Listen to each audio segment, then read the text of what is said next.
श्रीमद् भगवत गीता अध्याय 8 अक्षर ब्रह्म योग।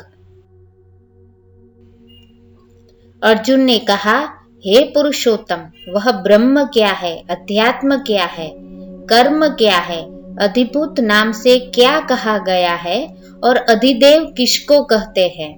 हे मधुसूदन, यहाँ अधियज्ञ कौन है और वह इस शरीर में कैसे है तथा युक्त चित्त वाले पुरुषों द्वारा अंत समय में आप किस प्रकार जानने में आते हैं? श्री भगवान ने कहा, परम अक्षर ब्रह्म है, अपना स्वरूप अर्थात जीवात्मा अध्यात्म नाम से कहा जाता है तथा भूतों के भाव को उत्पन्न करने वाला जो त्याग है वह कर्म नाम से कहा गया है।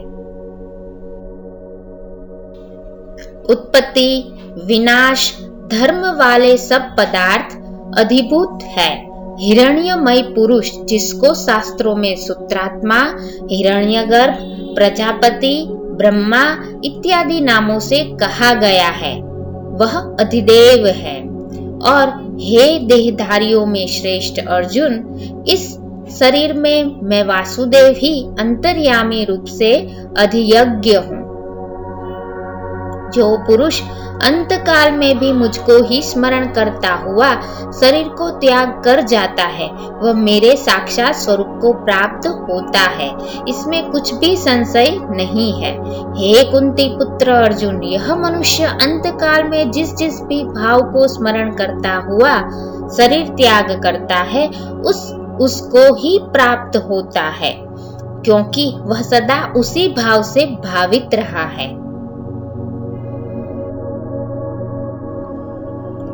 इसलिए हे अर्जुन, तू सब समय में निरंतर मेरा स्मरण कर और युद्ध भी कर। इस प्रकार मुझ में अर्पण किए हुए मन बुद्धि से युक्त होकर तू निसंदेह मुझको ही प्राप्त होगा। हे पार्थ, यह नियम है कि परमेश्वर के ध्यान के अभ्यास रूप योग से युक्त दूसरी ओर न जाने वाले चित्त से निरंतर चिंतन करता हुआ मनुष्य परम प्रकाश रूप दिव्य पुरुष को अर्थात परमेश्वर को ही प्राप्त होता है। जो पुरुष सर्वज्ञ, अनादि, सबके नियंता, सूक्ष्म से भी अति सूक्ष्म, सबके धारण पोषण करने वाले अचिंत्य स्वरूप सूर्य के सदृश नित्य चेतन प्रकाश रूप और अविद्या से अति परे शुद्ध सच्चिदानंद घन परमेश्वर का स्मरण करता है, वह भक्ति युक्त पुरुष अंत काल में भी योग बल से भ्रुकुट के मध्य में प्राण को अच्छी प्रकार स्थापित करके फिर निश्चल मन से स्मरण करता हुआ उस दिव्य रूप परम पुरुष परमात्मा को ही प्राप्त होता है। वेद के जानने वाले विद्वान जिस सच्चिदानंद घन रूप परम पद को अविनाश कहते हैं, आसक्ति रहित यत्नशील सन्यासी महात्मा जन जिसमें प्रवेश करते हैं और जिस परम पद को चाहने वाले ब्रह्मचारी लोग ब्रह्मचर्य का आचरण करते हैं, उस परम पद को मैं तेरे लिए संक्षेप में कहूंगा। सब इंद्रियों के द्वारों को रोक कर तथा मन को हृदय में स्थिर करके फिर उस जीते हुए मन द्वारा प्राण को मस्तक में स्थापित करके परमात्मा संबंधी योग धारणा में स्थित होकर जो पुरुष ओम इस एक अक्षर रूप ब्रह्म को उच्चारण करता हुआ और उसके अर्थ स्वरूप मुझ निर्गुण ब्रह्म का चिंतन करता हुआ शरीर को त्याग कर जाता है, वह पुरुष परम गति को प्राप्त होता है। हे अर्जुन, जो पुरुष मुझ में अनन्य चित्त होकर सदा ही निरंतर मुझ पुरुषोत्तम को स्मरण करता है, उस नित्य निरंतर मुझ में युक्त हुए योगी के लिए मैं सुलभ हूँ, अर्थात उसे सहज ही प्राप्त हो जाता हूँ। परम सिद्धि को प्राप्त महाजन मुझको प्राप्त होकर दुखों के घर एवं क्षण भंगुर पुनर्जन्म को नहीं प्राप्त होते। हे अर्जुन, ब्रह्मलोक पर्यंत सब लोग पुनरावर्ती है, परंतु कुंती पुत्र मुझको प्राप्त होकर पुनर्जन्म नहीं होता, क्योंकि मैं कालातीत हूँ और ये सब ब्रह्मादि के लोग काल द्वारा सीमित होने से अनित्य है। ब्रह्मा का जो एक दिन है उसको 1000 चतुर्युगी तक की अवधि वाला और रात्रि को भी 1000 चतुर्युगी तक की अवधि वाला जो पुरुष तत्व से जानते हैं वे योगी काल के तत्व को जानने वाले हैं।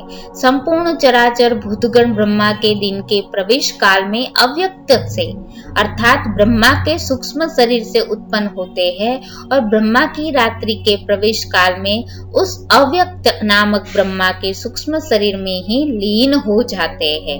हे पार्थ, वही यह भूत समुदाय उत्पन्न होकर प्रकृति वश में हुआ रात्रि के प्रवेश काल में लीन होता है और दिन के प्रवेश काल में फिर उत्पन्न होता है। उस अव्यक्त से भी अति परे दूसरा अर्थात विलक्षण जो सनातन अव्यक्त भाव है वह परम दिव्य पुरुष सब भूतों के नष्ट होने पर भी नष्ट नहीं होता। जो अव्यक्त अक्षर इस नाम से कहा गया है उसी अक्षर नामक अव्यक्त भाव को परम गति कहते हैं तथा जिस सनातन अव्यक्त भाव को प्राप्त होकर मनुष्य वापस नहीं आते वह मेरा परम धाम है।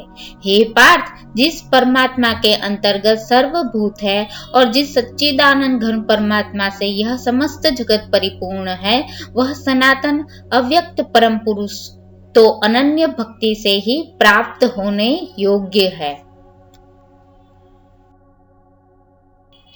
हे अर्जुन, जिस काल में शरीर त्याग कर गए हुए योगी जन तो वापस न लौटने वाली गति को और जिस काल में गए हुए वापस लौटने वाली गति को ही प्राप्त होते हैं उस गुप्त काल को अर्थात दोनों मार्गों को कहूंगा। प्रकाश अग्नि दिन का करता है, शुक्ल पक्ष है और उत्तरायण के 6 महीनों का है। उस मार्ग में मरकर गए हुए परमात्मा को तत्व से जानने वाले योगी जन परमात्मा को प्राप्त होते हैं।